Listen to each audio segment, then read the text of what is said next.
Are you wondering what is a sous vide water bath? Well, I get so many people who ask me that when I start to tell them what sous vide cooking is, and today I wanted to share it with you. Took me 2 minutes to clean. Ready to roll. Hey, it's Jenna here from sipbitego, and today I'm going to share with you all the details of what it takes to make a sous vide bath. Now, when I'm telling people about sous vide for the first time, I see like this glazed look come over their eyes when I say the term sous vide bath. All that means is it's like the water that goes in a container that the sous vide food cooks in. So you have a sous vide machine. There are a few different ones available on the market. And the machine, if you use one like this, will connect on the side of the bucket. And I'm going to show you other things that you can use to put the water in. But essentially, all you need is to connect this to the side of the bucket and fill up the water. And the water in here is a sous vide bath. And plugging in a certain number on here, the number that the recipe for the sous vide dish calls for, is going to set the temperature in the water. It's going to beep when the water is the right temperature for the food to go in. And then the food just cooks in the sous vide bath. So I'm going to show you how to do that in just a minute. It's essentially a video of me showing you how to fill up water with some tips along the way. And so I really want to show you what's important when you're considering which vessel to use or container to use to cook your sous vide food in.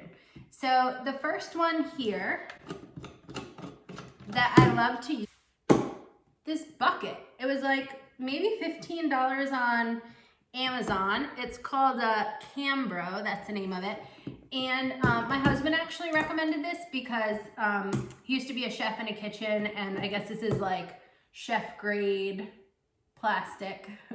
But anyways, it's like, it looks big, but it's really easy to store all the things I need for sous vide in here.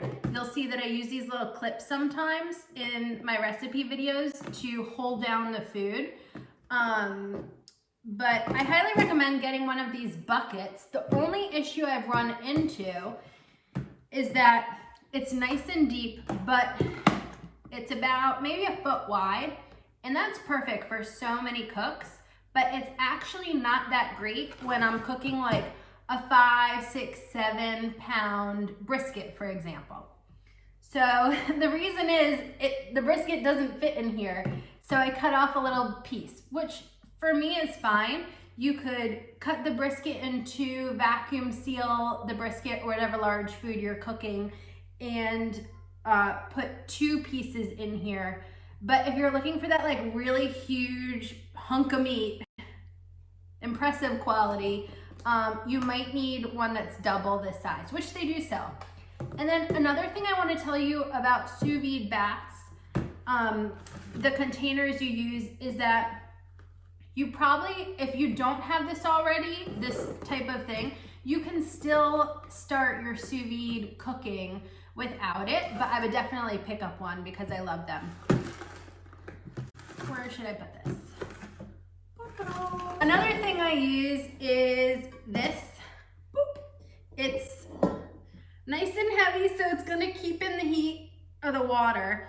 I like this type of setup to use for cooking something that's not going to take a lot of time and cooking something that's not really big. So the more water that you're putting in this, the longer it's going to take for the water to come up to temperature. Some of that just depends on your sous vide machine. Some machines will bring the water up to temperature much faster than others. You could also start with hot water or boiling water, although some people would say what's the point to like boil water then put it in the CAMBRO, but that's fine. You can decide, it's your life. So anyways, something like sous vide shrimp, that's only gonna take like a half hour, sous vide lobster, sous vide steak, that sort of thing is fine to cook in something this shallow because the water's not gonna like evaporate like crazy. Again, this is like the perfect vessel. It's about the same size. You might already have one of these huge soup pot things that you're not even using because That's a lot of soup. But this is a perfect time to use this sort of a vessel if you're gonna cook something sous vide. Now, another thing to consider when you're going to be cooking something sous vide is that you may need a lid or you may need some sort of barrier to prevent the moisture, to prevent the heat from escaping the sous vide water bath. So if you don't, again, like you can purchase these things, but you can kind of DIY them until you're ready to purchase. And it's like just so many accessories. You really don't need them all, but when you get into a hobby like sous vide cooking, you're gonna find you enjoy getting them if you're anything like me. So anyways, they make lids that have a circle cut out to hold the sous vide machine in place, but the lid is protecting the heat of the water. That way the sous vide machine isn't working overtime. And one problem that could possibly happen with a long cook is that the water level starts to evaporate and the food becomes exposed, which you don't want. You want the food to be submerged underwater the entire time. So one way to DIY that is to use foil. Sometimes I'll put foil and then I'll put a layer of kitchen towels on top of it to just retain the moisture. I just did a sous vide brisket cook like that. I put a layer of foil and then one towel, and I actually didn't have to refill the water for an entire 48-hour period that sous vide brisket cooked. It was delicious too.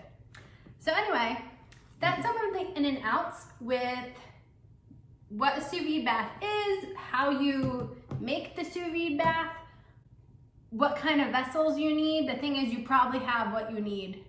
So anyways, I hope this has been super helpful for anyone who writes into me and says, hey, I have a sous vide machine, I don't know where to start. And like, I think some of the overwhelming part is that you do need a little bit of equipment, but it's really not that much. You have your sous vide machine, water, which is available and you know how to use, and you just need some sort of container. And the thing is, you probably have a container you can start with in your house. This is enough to get you started to make really delicious food like steaks. You can make bacon. Overnight bacon's really delicious. 8 hours, pop it in, cover, cook, done. So there is one other thing that I want to teach you about, warn you about cooking sous vide food. And that is, if you're like me and you have natural countertops, you really want to protect them, because sometimes the heat of the water for an extended time is too much pressure on the natural stone and it could crack, unfortunately. So I like to use cutting boards for that purpose, but I will tell you I had a very sad experience that a gorgeous cutting board I had warped. And so even the cutting board, the wood warped. And it wasn't on the stone, but I'd rather have like an $80 cutting board do that than all my counters. So what I like to do now is I like to, when I'm going to be cooking sous vide, I'll put down a plastic cutting board that's kind of thick, then I'll put a layer of towel over it, and then the sous vide bath will cook on top of it. And that way the counter doesn't have the risk of cracking, and all you have to worry about is eating the food. Please let me know if you have any questions about what a sous vide bath is, what you need to get started for sous vide cooking, etc. You can reach me at sipbitego.com or just leave a comment for me here. Well, I hope that you have a wonderful day. Cheers! If you're a sous vide enthusiast or if you're just a sous vide beginner getting started, I have a ton of recipes for you in my new cookbook. See it at Amazon or Barnes & Noble. And visit sipbitego for more recipes.